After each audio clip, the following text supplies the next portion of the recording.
Wadato ipor, wadato isamo, wadato sung ubrai.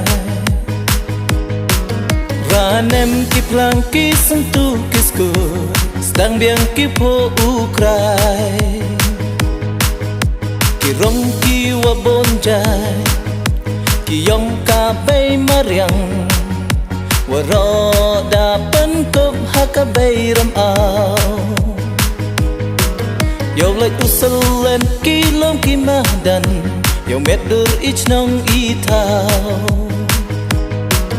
Ale waro waro, uye chak men i, hachwa uhyar i, cepen tor chahali, i kanggo kaden.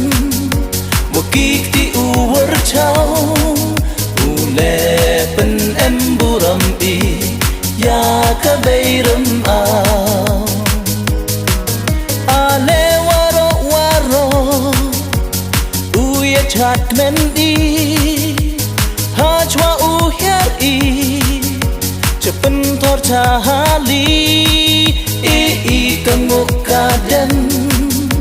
Wakik di uwer chow, ule pen emburam i, ya kabeiram aw.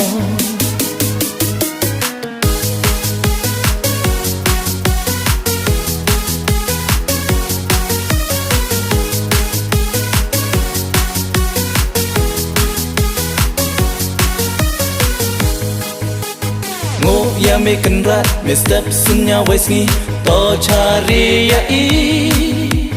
Yo miat ukbah, yo to ubiang, yo ukhen, yo so wathiang.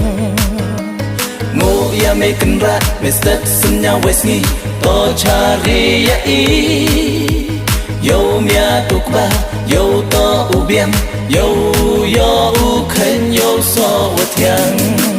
Ale waro waro, uye chak men i, hachwa uhyar i, cepen tor chahali, i kanggo kaden.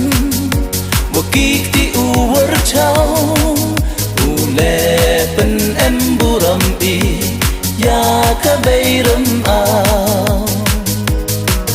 Ale waro waro, uye chat men i, hachwa uhyar i, cepen tor chahali, i kanggo kaden. Wakik di uwer chow, ule pen emburam i, ya kabeiram aw. Hey dato ipor, wadato isamo, wadato sung ubrai. Ranem ki plang ki sentuh kisku, sedang biang ki po ukrai.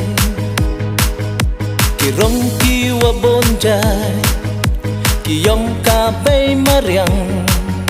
Waroda penkop hakabay ramaw. Yaw lay usalen kilom kimadan, yaw meddur ich nong itaw. Ale waro waro, uye chak men i, hachwa uhyar i, cepen tor chahali, i kanggo kaden. Wakik di uwer chow, ule pen emburam i, ya kabeiram aw. Ale waro waro, uye chat men i, hachwa uhyar i, cepen tor chahali, i kanggo kaden. Wakik di uwer chow, ule pen emburam i, ya kabeiram